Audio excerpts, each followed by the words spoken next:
Hello, beautiful, and welcome to the Moms Talks Sex podcast. I'm your host, Maury Yelvington of Morph Transform Your Reality, where I help women step out of trauma and reclaim their power. I'm so happy to have you here for this open conversation about moms, sex, motherhood, children, relationships, marriage, and everything in between. So grab your drink of choice and let's dive in. I'm so honored to have the beautiful Dr. Liz here with me today. Hi. Hi, how is everybody? I'm excited to be here too, more. I'm so excited that you're here. So why don't you share with our guests a little bit about what you do and who you are? Oh, good. All right. For 37 years, I've been a licensed marriage and family therapist and pivoted to focus and specialize my connection coaching for couples. And what I really want to be doing is because I've been married for 35 years, same guy, adult kids, my fur babies now kind of roam the house. And we've been through our ups and downs as every marriage or every relationship goes through.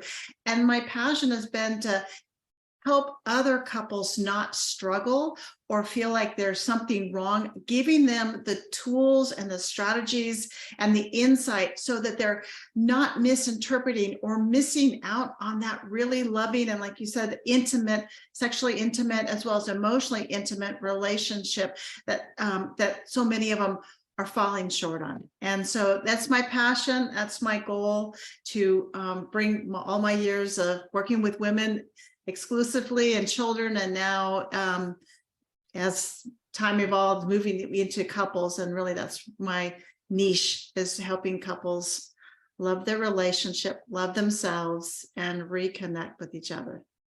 I love that. And can I ask, why did you go from therapy to coaching? Oh, thank you. Good question.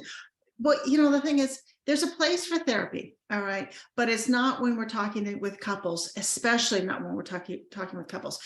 Therapy requires us to diagnose one person out of the relationship.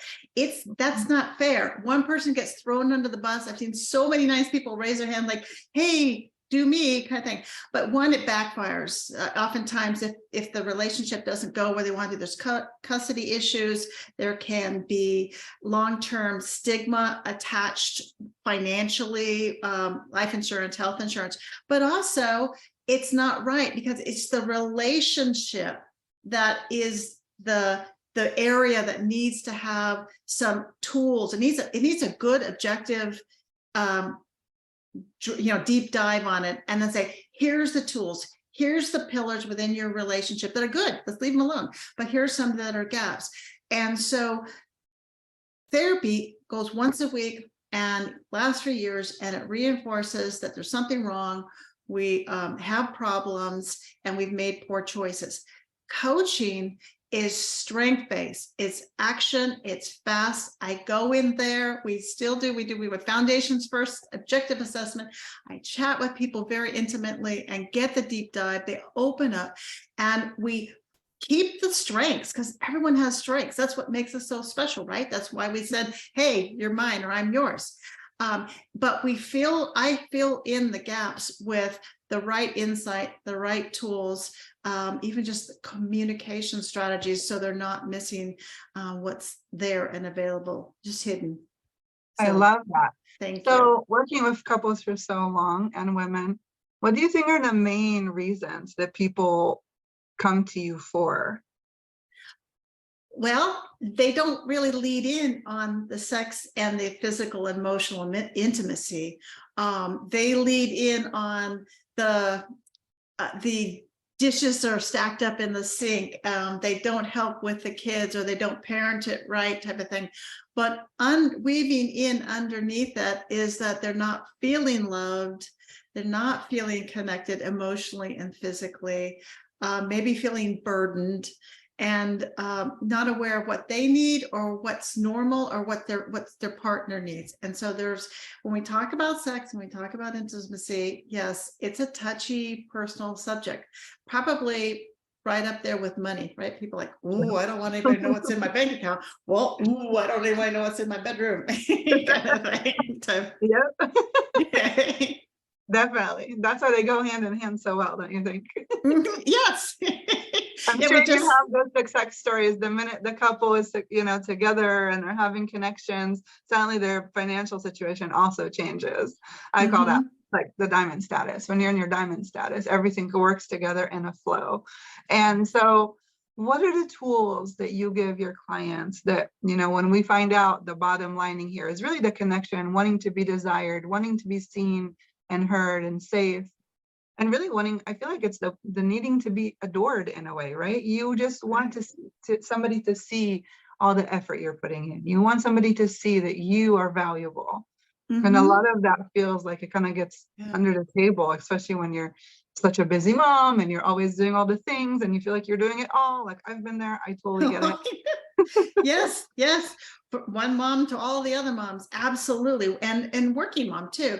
And I think one of the words that you mentioned was unheard, being heard. That is a big one. I feel unheard in our marriage. I feel taken advantage of or taken for granted. And when we're dating, right, the whole purpose of dating is that there's that passion, there's that energy, and you know what? There's a lot of free time. We're not all touched out.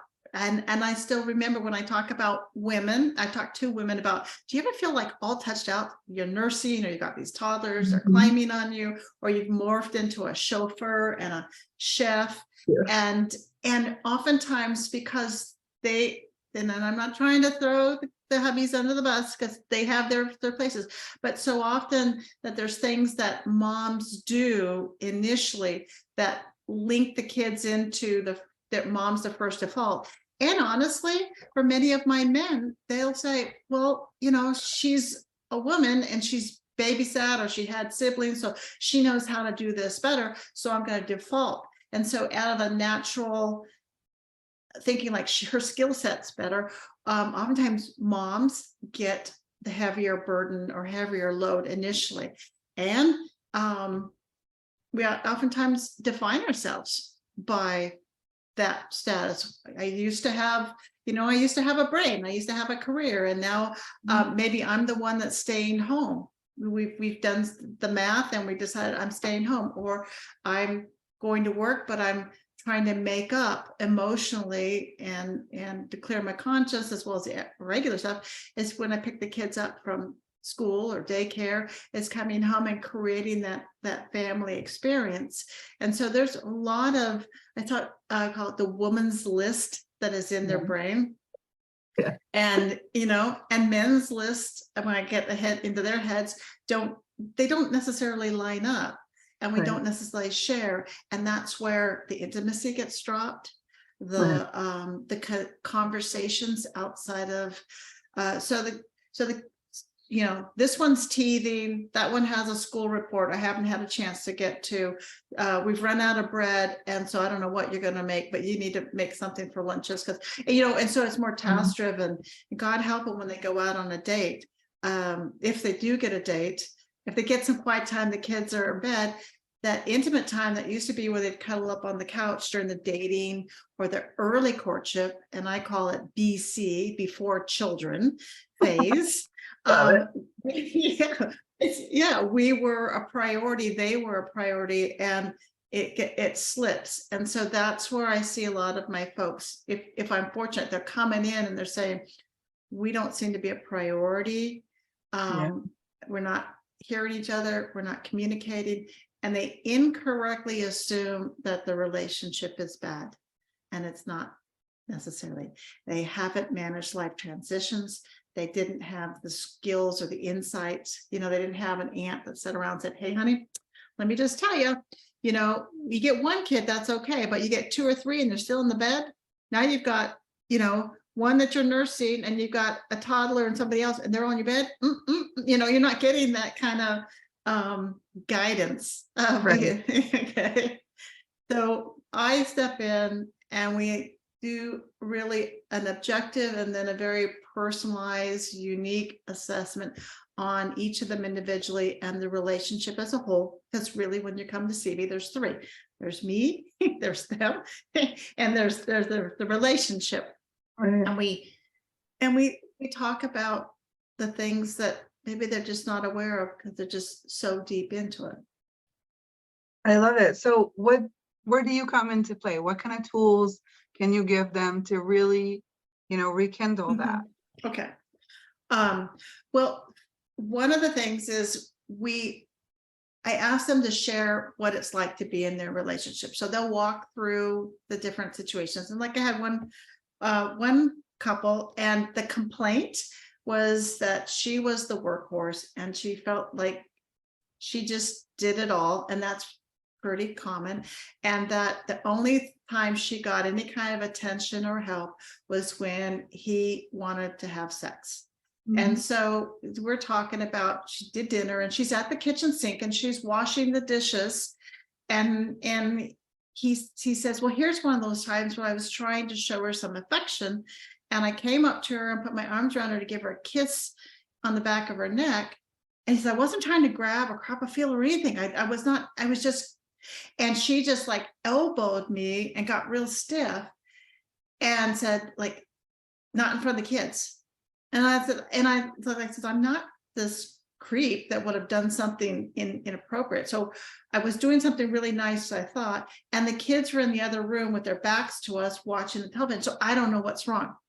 And so we go teasing that apart. So part of it is like, I'm an extra set of eyes. They're telling me what happened and I'm giving them insight into what's happening. What was going on there was, one, yes, she felt like she was the workhorse. Two, she was missing cues. And three, she was being triggered from past trauma, sexual trauma, where she'd had more of an abusive partner. And this was the way he would come up and he would hold her, pin her against walls, pin her against things. And she didn't realize that that was a trigger. And the husband hadn't realized that he was approaching that. So one of the strategies was we talk about that, and he's not that past bad partner. And she's like, yeah. And two, giving the hubby. So he comes now to the side and he leans to the side. He doesn't ever approach her now from the back. And he may rub her arm first. He doesn't startle her. So he started to learn how to show affection to his wife in a way that she enjoyed. And she was able to tell him that felt really nice, or then be able to take control, turn and embrace him, suds in her hands type of thing. Those are the types of major changes that then have a trickle effect. Because once someone is aware of, one, why they're tensing up or giving the elbow, and then two, why interpreting that his wife isn't rejecting him, she isn't cold or or he's lost his mojo kind of thing, he's able to correctly interpret it. And there's no pouts, there's no fights, there's no harsh words, and people aren't, well, I don't know if you've I'm sure your listeners would have some of those ones where we have the mental list where it's been so many days or weeks since we've been intimate or had sex or anything. And you start thinking, oh my gosh, I got to do something. Otherwise they're going to get in a bad mood. And I'd rather do that than have them stomp around the house kind of thing. Right? Oh my gosh, you're spot on. That is so true. I do that something with my husband. I'm like, it's been 2 days. I'm like, what? We're on the other side of the spectrum. Yeah, right. And so, that's one of the things, like, so some of the strategies is like, let's look inside each other's brains, right? Let's let's share some of those thoughts. They're not snarky, they're not mean. These are the things that you process when you look at her walking around the house. You think, wow, she looks so hot. And she might be like, oh my God, I smell like spit up. I haven't had a chance to do my hair in forever. I can't get rid of this baby fat. Or, I graduated menopause. So I remember those, oh my gosh, my hormones raising and I feel a hot flash coming on. And so when we start to share those thoughts, then our partners are better able to understand, because some of those thoughts helps them understand needs and different needs. For some, it may be really sexy just to have a nice shower and sleep. It has nothing to do with anybody, anyone else. It's just a common thing is being all touched out. Yes, You just totally. So I'm climbed out. curious, Yeah. because you've been married, right, for over 35 years. You said 35 years. I'm Yeah, curious, yeah. how do you keep that fire going in your relationship, right? What do you do to stay connected, stay intimate, stay in touch? I mean, it's a long time to be married, and I think it's amazing. Like, we know 50% of marriages don't end up together. And Yeah. the fact was that 30 only women experience orgasms, and 1 out of 3 women experience sexual trauma. And then we have 50% of divorces ending in, and I mean, marriages ending in divorce. And I was talking to my husband about, I'm like, do you think there's a correlation? Yeah, yeah. Correlation? Well, sure, if we're doing stuff that doesn't feel fun or doesn't feel like our needs are being met, or it feels like it's obligation, absolutely. And I think I guess for me, I get to be inside so many people's worlds that it is a regular reminder of just how special and just how fortunate I am.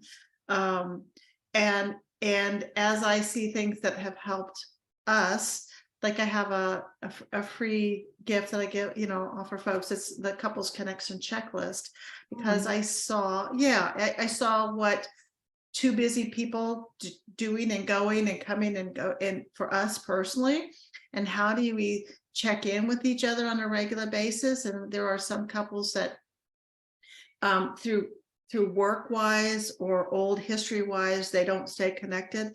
And I think we spend so much of our time away from each other. And then when we come in, we're coming into, I call the witching hour, where we've got cranky, hangry kids and parents. Parents are tired and don't have that energy. So that's when fights happen, right? And misunderstandings. They're hungry. So I try to take some of like my personal experience of when I was low energy or having the most snarky thoughts or whatever type of thing. And so I created cheat sheets for my clients. And when they're working with me in my Couple Smart Restart, there are video lessons and handouts that they don't have to go and reinvent the wheel. Here's how you take this, go on a date. Here's some questions to talk about, instead of, oh gosh, well, looks like it must be a popular place. They've got a long line out there type of thing. Or, I wonder what that is, because that looks delicious. Okay. And so I was trying to keep up with the day-to-day stuff for folks. We want it on a weekly basis. And this is what we do with my husband. We touch base on, how are we doing ourselves personally? What can the other person do? And then monthly, what are our goals? What did we accomplish? What do we want? Do we want to start thinking about a vacation? Or do we just want to stay home and work on repairing the fences and things? It's really talking us outside. Yeah, some of it's task driven, but some of it is also how the other person is. And when your spouse or your partner knows that maybe you were going to have a tough day at work, or for like a lot of the moms are teachers, right? Or in the education field. And as we're doing this podcast, I have so many of them that are in the last crunches and they're exhausted. And it would be really nice if your spouse, your hubby or your wife said, hey, honey, I know this is rough, so I pack, I've got a dinner this week. I've got the kids this week. You just get everything knocked out, or go to bed, just go shower, go to bed now. It's like 5 o'clock. I know, go to bed now. You need to rest and feel like that, those gifts. And so having a successful long-term relationship does mean staying connected with yourself. It means staying connected with your partner outside of just the kids, and anticipating and looking at life transitions. Our kids are launched and we knew it was coming, but there's still changes, and they have their own very, very nice, successful relationships and marriages, and that's great. So where does that leave us as couples, right? Maybe the empty nesters, and maybe some of those folks out there, moms, and we defined ourselves as moms, and now Now I'm not needed quite as much as a mom, or my mom role has changed, and so understanding life transitions has been important for us, and dreaming forward. I guess Yeah. that's a big one. All right, let me put a pin drop in that one more, because if you have more questions, I'm gonna come back to that one. Dreaming forward, okay? I like it. Okay. Dreaming forward, when you were first dating, part of the excitement was that you were seeing how your dreams matched up, right? Yeah. We're gonna I want 20 kids. I don't even want a dog. Okay, type of thing. Right. Oh well, keep on going, kind of thing. Maybe I convince him. No, you cannot convince him or her that 20 kids is a good, or 3 kids or whatever. And so we're dreaming and we're talking and we're seeing how that lines up. And do you want to stay where you're here? Or do you want to career aspirations? And then our dreams start happening, right? We do the things that we said. Maybe we're going to travel. Maybe we're going to jump careers or go back to school, or we have kids, or whatever it might be. So the dreams start happening and they're in play. And as you move and transition, some of those dreams grow up and move on. Maybe you decide career dreams that changes, you change professions. And that's where people stop feeling connected. They're no longer dreaming, they're just doing together, and they're in those kind of ruts. So as you move through your marriage and through your relationships, it's touching base with yourself and touching base with your partners and saying, what are we going to do? What do you want to be? We've had a long run. Now what? And really, and so to me, that's really important, to be dreaming forward together. That builds in mental, emotional, and physical intimacy. Oh my gosh, I love that so much. So if any of our listeners want to find you, where can they find you? Oh, I hang out in all sorts of places. I'm Dr. Liz Jenkins on Facebook. And I'm on Instagram. It's at Dr_Liz_Jenkins, but it's again Dr. Liz Jenkins. My YouTube channel is Dr. Liz Jenkins, and I have all sorts of free videos and stuff like that. And I have my website. And if folks would like that couples connection checklist, they can reach me through one of the links, or message me on Facebook or Instagram, and the links are there as well. But I'd love to share that with you. I also have another love language type freebie for you. And if you want to hear more about my Couple Smart Restart, it's a 6-week sprint, and it is designed. And yes, you do get wonderful connection. You make repairs. You get energized and reconnected in 6 weeks or less, because I focus on the strengths that you guys already have and help you just fill in the gaps with the other things. I love that so much. Thank you so much for being here, for your time, for your energy, for your inspiration. And I mean, it's been really amazing. And I think the stuff that we talked about is really going to benefit a lot of our listeners. So thank you so much. Oh, thank you, Maura. It's my pleasure. And I sure hope that, because this is one of those unspoken places. Yeah. So I appreciate all you do to help that bubble up, open it up, and have folks be in their diamond space and really attract all that life is they're capable of having. Yes. Yeah. Well, thank you for listening to today's episode. If this was a contribution to you, please share, like, love, and comment. I would love to hear from you more, and make sure to follow us on Morph Healing. Have a wonderful rest of your day, and remember, you are here for a reason.